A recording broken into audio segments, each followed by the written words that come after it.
Ruth.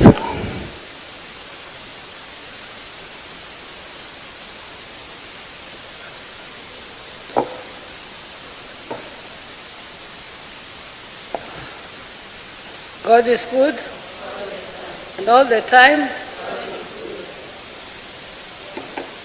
I know I have a tribute that I wrote, but I don't think I can read the tribute now. I think I know Berryl like the back of my hand. I'm not going to say much today, but what I want to say is that Berryl was my sister, but my friend. One of the best friends I ever had.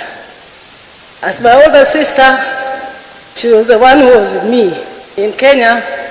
Because my older siblings were mostly out studying abroad. Uhuru in Russia, raila in Germany, Manyora in Germany, Angola in Russia. I was the last one who came very last. And so I'm actually nearly the age of their children. That's why you'll hear them calling me Auntie Adiambo. But Berryl brought me up. Ever since I was young, the first person I knew was her. She used to sit and plait my hair 4 times or 5 times in a day, comb it out, plait it again. Even if I'm crying, she'll just do it. I was her doll.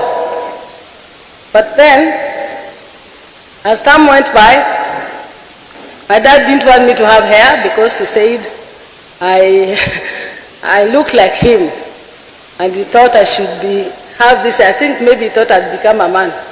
I didn't have long hair.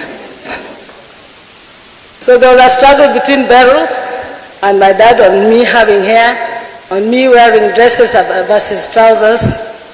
She was the most loving person I've ever seen. Not to say that when you're not loving, I also lived with you. But Berryl was a mother to all of us. The truth of the matter is that we are here. She loved people. She has that.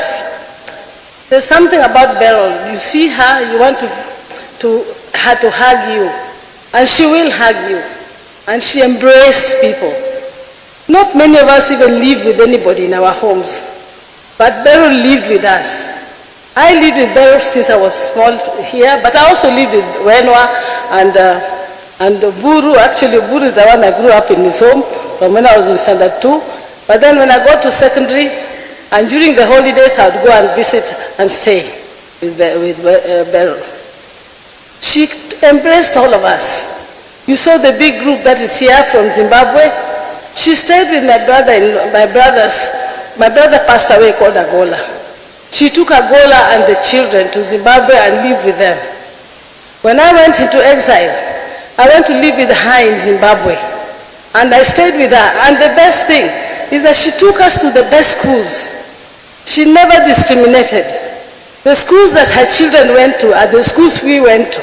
I went to Mutembei Girls High School, one of the best schools in Zimbabwe. And I'm very proud. That time she was the first woman, the first black to become a town clerk in the city of Mutembei in Zimbabwe. Berryl was tough. In her love, she was also very tough. She gave us tough love, and she disciplined us. She made sure that we could do the right things.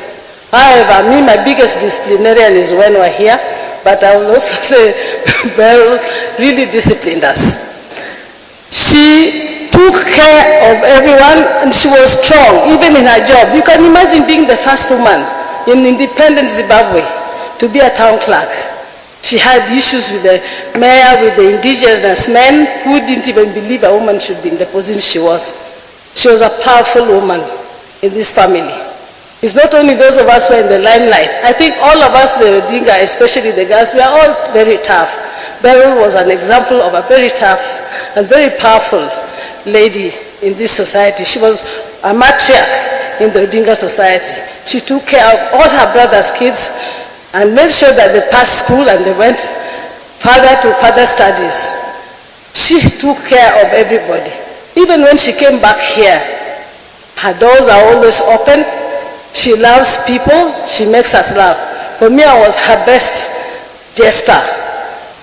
Even the children used to say, we know you're on the phone with mom, because it will be 1 hour and you'll be laughing. And when we look at each other, we know. Even when we laugh at you, you won't know, but we will know we are laughing at you. That's how close me and Berryl were. I've been her carer through her journey with her illness, and I'm happy to say that even up to the end, even the day before she died, she was smiling with me and Auma here, her daughter, and she was still trying her level best to be alive. We lost her, but we lost a brave, brave woman who is a big pillar.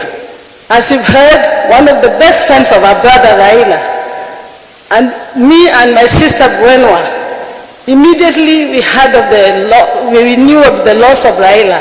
First of all, we wondered how we were going to tell her.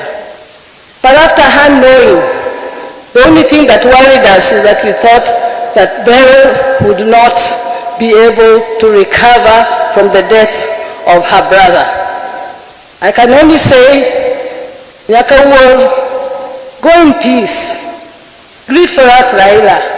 I'm sure he's still at the gate waiting for you. And then say hello to your mom and your dad and everybody who's gone before us. I don't think I have much to say now. I'll probably say more at home. But Berryl, Achien, Yakawol, you're a Chimurenga woman, you're a war woman. You brought us up near. This courage I have from Zimbabwe, where I'm a fighter, and I'm a fighter. Some of you don't know. You think you're done with me. Even those who have remained with me, like Auma, Chizi, Taurai, I'm the mother you have a mother in Akinyi. Why? Then you have a Biambo also as a mother. But we are here for you, and we'll make sure that we look after you and take care of you as Berryl would want us to take care of the children. It's a big task, but I'm up to it. God bless you all, and thank you for coming to be with us.